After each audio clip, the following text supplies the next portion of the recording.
Ladies and gentlemen, welcome to this episode of the Stable Parenting Podcast. My name is Shane Jacob, your host, and I thank you for taking your time to be here with me today.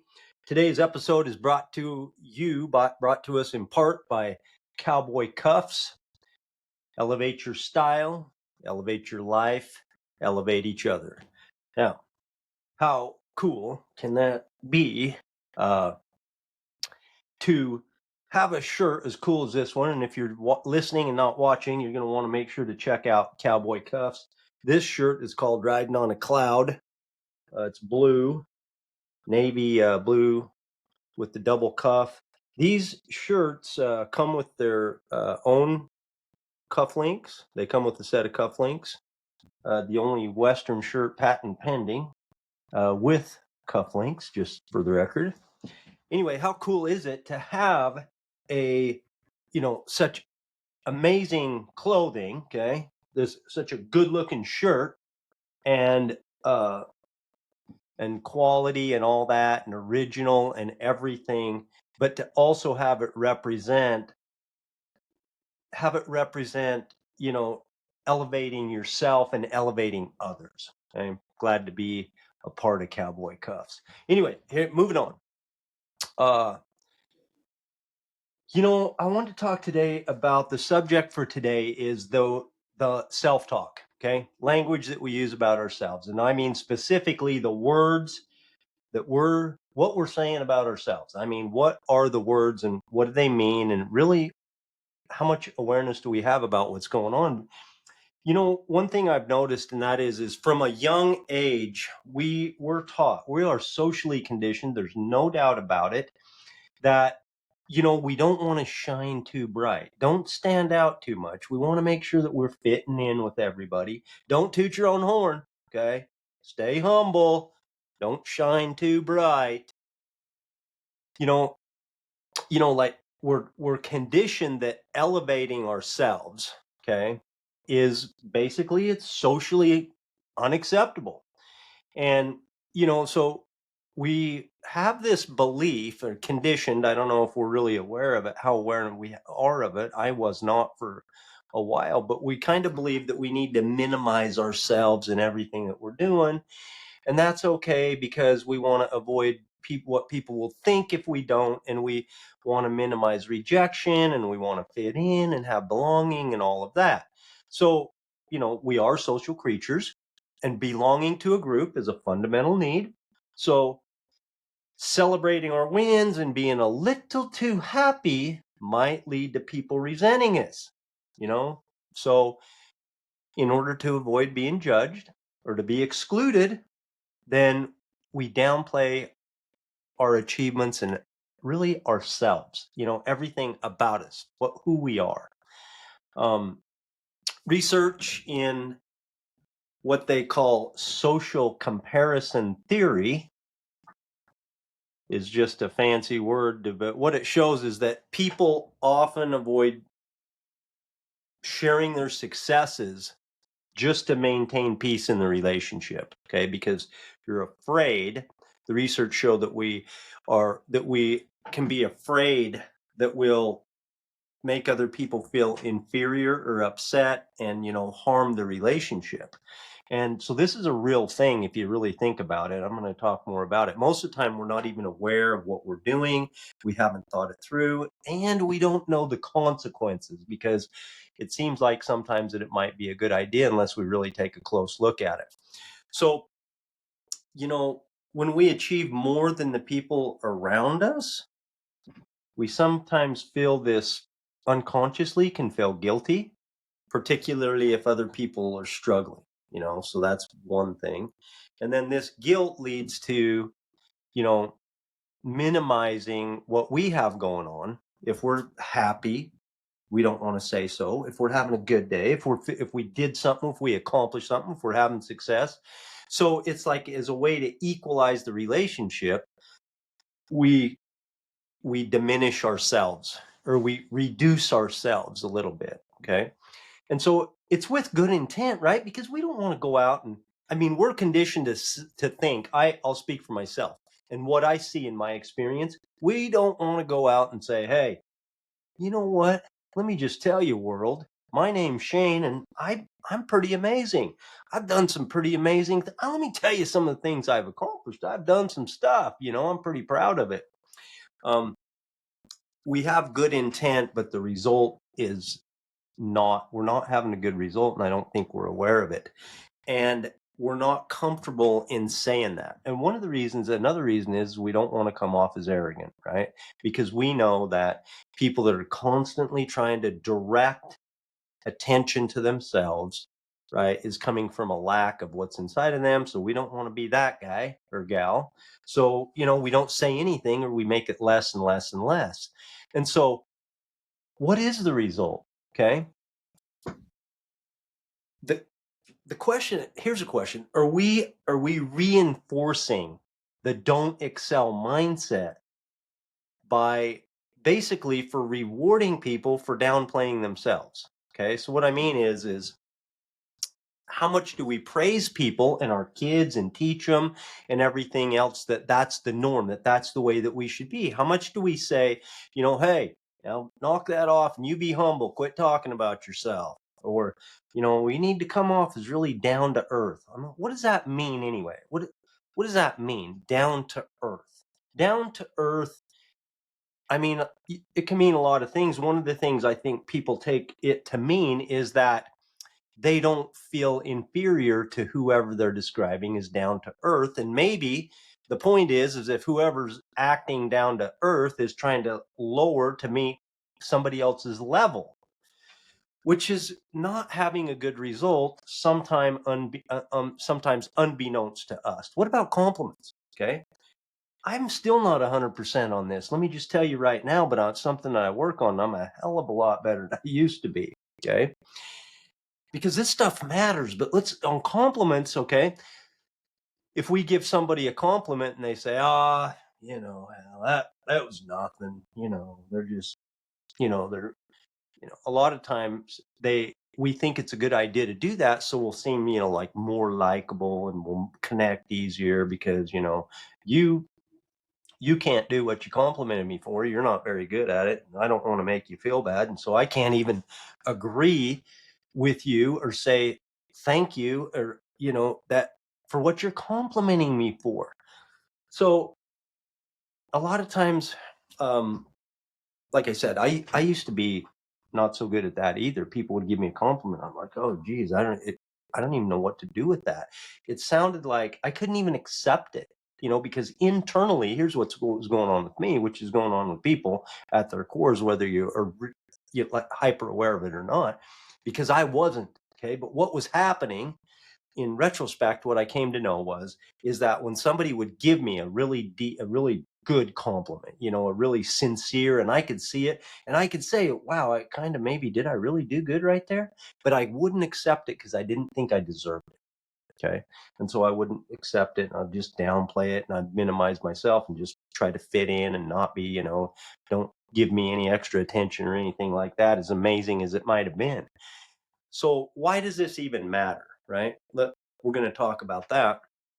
Sometimes, like we said, we don't want to make people, we don't want to make people feel bad, even if we're expressing happiness or we're expressing joy, you know, um, but we can't even let other people know what's going on in our life about what's really we're feeling when good things are happening. Oh, by the way, do you know how easy it is to commiserate with people without all the bad shit that's happening? No problem, right? Everybody's on board for that. You're not going to be out of the norm. You can fit right in if you're ready to complain and say how terrible everything is. Everything works. Why is that? Okay. And what does it mean?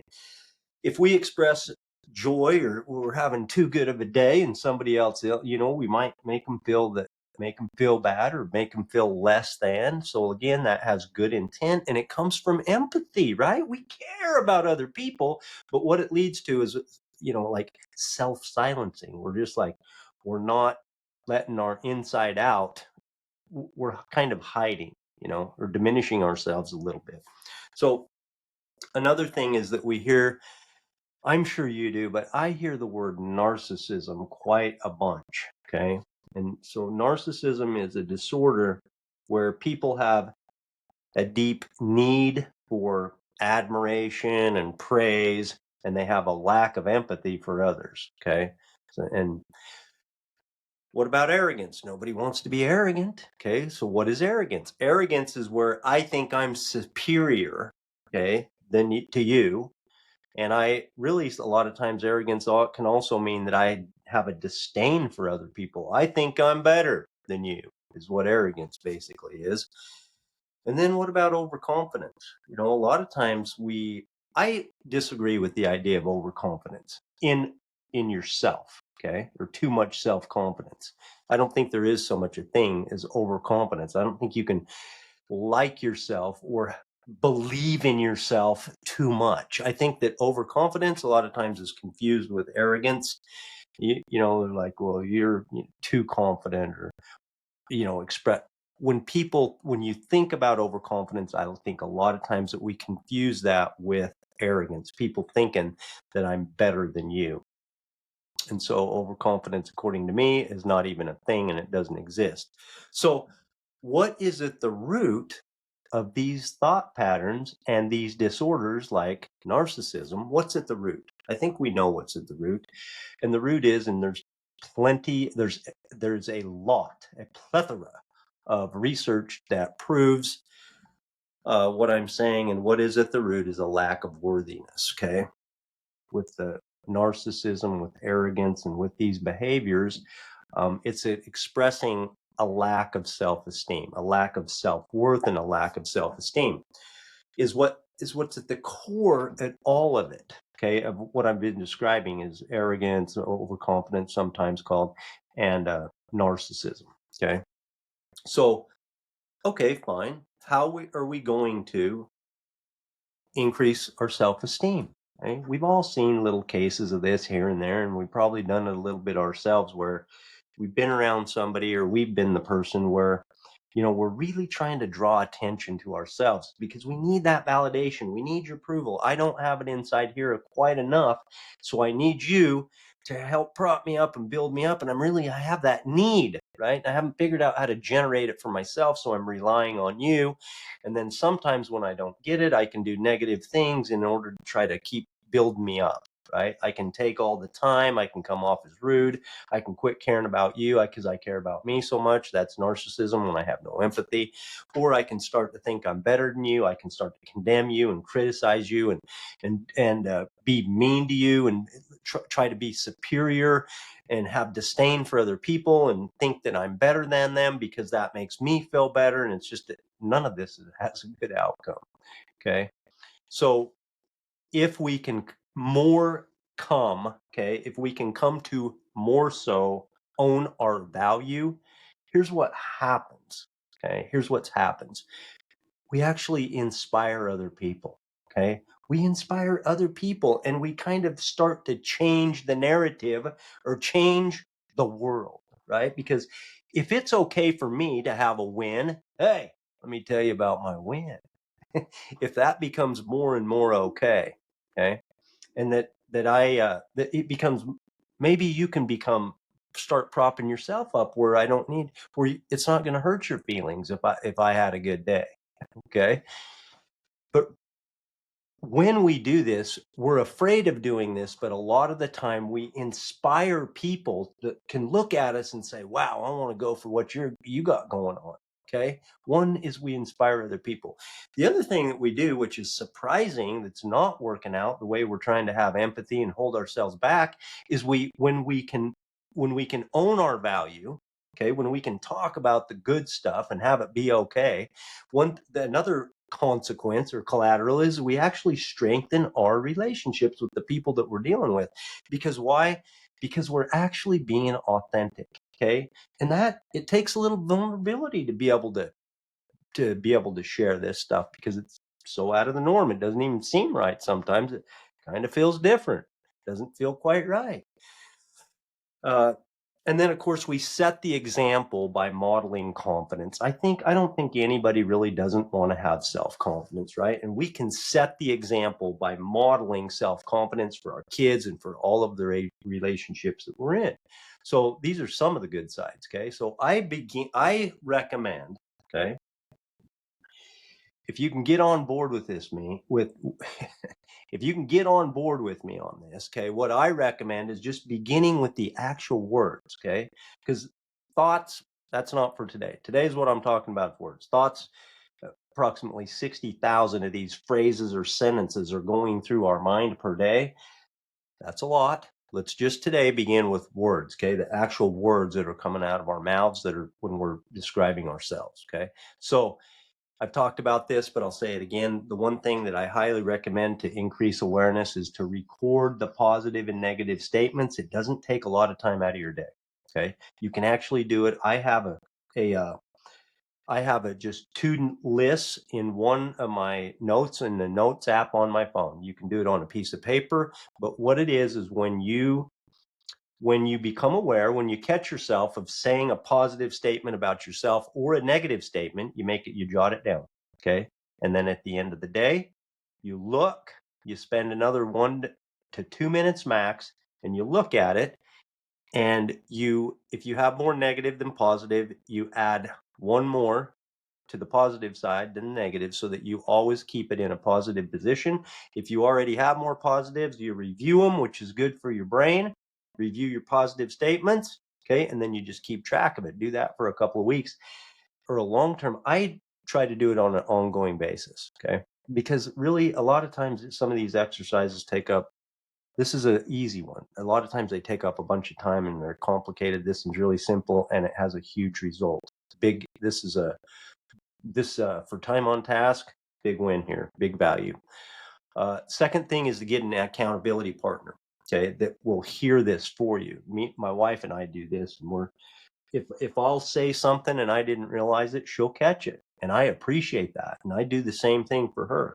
If we say, "Oh, I this or that," or I can't believe I did that, or I'm such a this, or I'm such a that, or I can't remember blah blah, blah, whatever it is that the statements that we're making about ourselves, at least if you have an accountability partner that's on your same team, they can at least bring it to your attention, and then you can say, did I like that or not? Do I want to keep that or not? I want to become aware that I'm repeatedly making these statements. It's very eye-opening to have this awareness, to have an accountability partner. Big deal, really super helpful. Here's the thing. If you find out, and a lot of times, most of the time you will, that you're making some more negative statements over time than you want to be, that's good. You can change those and replace them, but that's not enough. I really recommend that in addition to that, you make a plan to a proactive plan to to input positive thought, and not just thought, but words like we're talking about today. Okay. Start a proactive plan for positive self-talk. Okay. Just like part of it's in the list because I say those out loud and I look at them. I do affirmations in the morning, another quick, not a lot, but I'm talking about going throughout the day. You can slowly make a shift in the way that you're thinking, which equals the words that are coming out. But if you just become aware of the words and change the words, okay? So I'm going to talk a little bit more about this positive plan for self-talk. I want to redefine humility, and I think you do too, okay? Because true humility, okay, it's not about minimize. Oh, it's like, oh, I'm so lowly, I have no value, you're way, but I'm gonna yield, and I'm gonna just like bring myself down, not talk about I'm unimportant. Okay, a lot of times we have that definition or something to that effect about humility. Humility is not about minimizing ourselves. It is about being honest with our strengths and our weaknesses. It's being open, is what it is. It's having the strength to be open and say, hey, here I am, and this is me, and I'm okay with it. And I have some weaknesses, and I have some strengths. That's being humility. Humility is being open, it's being teachable, it is not being weak, and it is not being unimportant. It is not being less than at all. Okay. Um, it it's not it's not we don't want to exaggerate or that's what humility is, a strength. And that, I think I'll just leave it at that. I'm getting my thoughts a little jumbled, but humility, I want to redefine humility to say that what humility is, well, of course, it's the opposite of arrogance. Okay. It's saying that I don't think that I'm better than you. Okay. But at the same time, I'm not saying that I'm less than you either. That's a big point. Okay. Because a lot of times we think that it means we need to diminish ourselves. It does not mean that. It means that we need to be open and teachable and realize that we're imperfect, but what we do is imperfect because our value as a human being is perfect. It's 100%. Okay, all the time. So how are you going to go about that? Well, that sounds real hunky dory, but how are you going to go about that, Shane? Well, one of the things that you can do is just begin just by acknowledging your accomplishments. With some gratitude. Instead of like deflecting them. For example, when somebody gives you a compliment, respond with, thank you, man. Hey, thank you. I worked hard for that. I appreciate you saying so. Take it. Take what you have won. I got that Count of Monte Cristo, that Jacopo. He's talking to the count. He's like, take what you have won. Take the woman. And anyway, if you're familiar with the Count of Monte Cristo, great movie. Take what you have won. Accept that compliment. Let it in. Feel it. Let it permeate you. If it was sincere, then don't just deflect, minimize it. Oh, if I accept this, what's that going to mean if you accept it? That you're going to hurt somebody's feelings? I mean, really take a look at maybe why. Do you really want to deflect it? I mean, do you want it? Think about why. Do you like your reasons why you're saying it was nothing? Don't worry about it. I don't want to talk about it. Oh, it wasn't nothing. Do you really like that idea? I don't know. Think it over. Here's another thing that I want. I want to redefine bragging. Now, bragging can mean that you're overdoing it, right?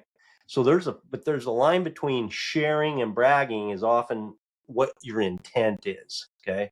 So if your goal is to connect and to inspire other people and to not to minimize yourself, but to connect with other people, then saying what you got going on there's nothing wrong with that. Okay. Celebrating your wins. Um, you know, if on the other hand, your intent, think about your reasons again. If your intent is that, hey, everybody take a look at me. Can't you see what I'm doing over here? I need you to help build me up over here because I got a lack.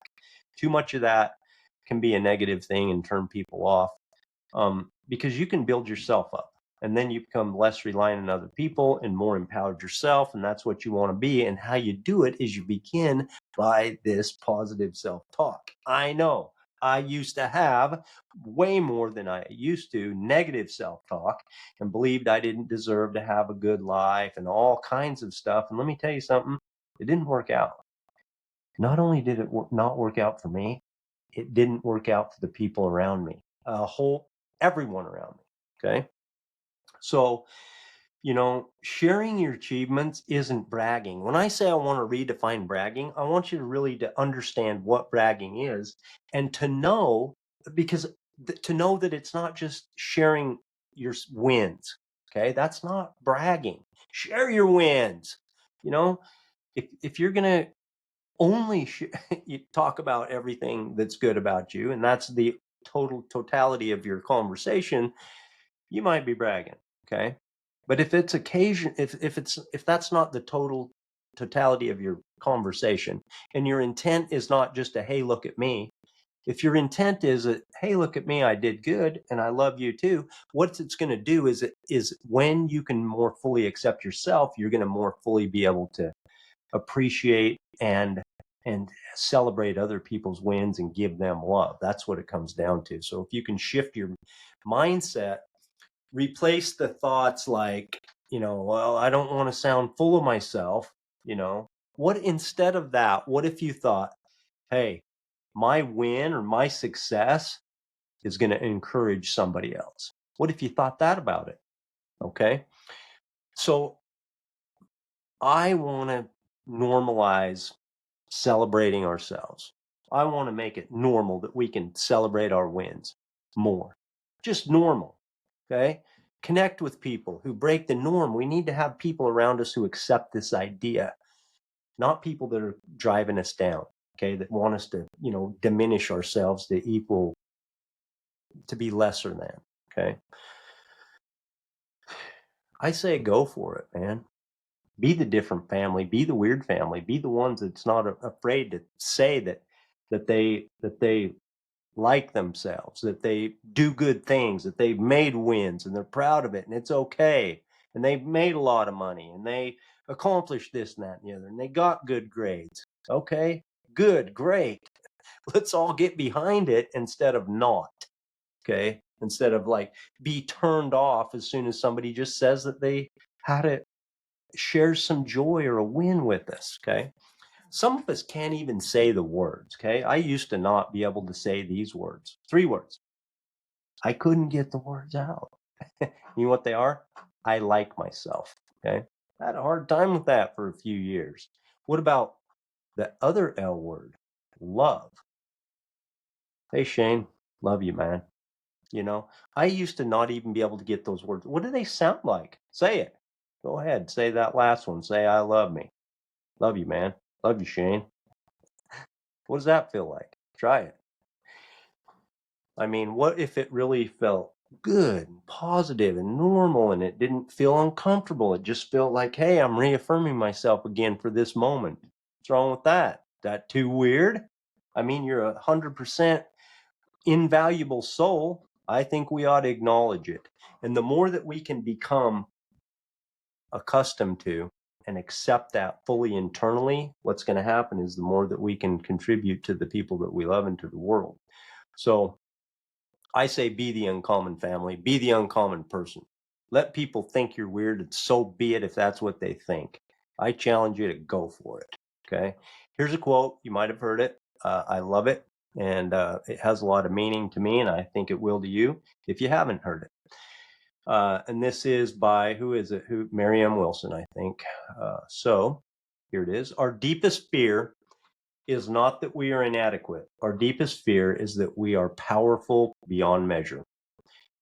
It is our light, not our darkness, that most frightens us. We ask ourselves, who am I to be brilliant, gorgeous, talented, and fabulous? Actually, who are you not to be? You're a child of God. Your playing small does not serve the world. There is nothing enlightened about shrinking so that other people won't feel insecure around you. We're all meant to shine as children do. We were born to make manifest the glory of God that is within us. It's not just in some of us, it's in everyone. And as we let our own light shine, we unconsciously give other people permission to do the same. As we are liberated from our own fear, our presence automatically liberates others. That's a lot. And to me, that is a beautiful quote. I hope you enjoyed it, and I hope you enjoyed your time here with me today. And I appreciate you taking it and committing this time. Um, if you want to work on having a more exceptional family life, or if you're in crisis in your family life, you can always schedule a consultation call with me at stablelivingcoaching.com. Thank you again for being with me. Remember, you cannot fail if you don't ever stop chasing it.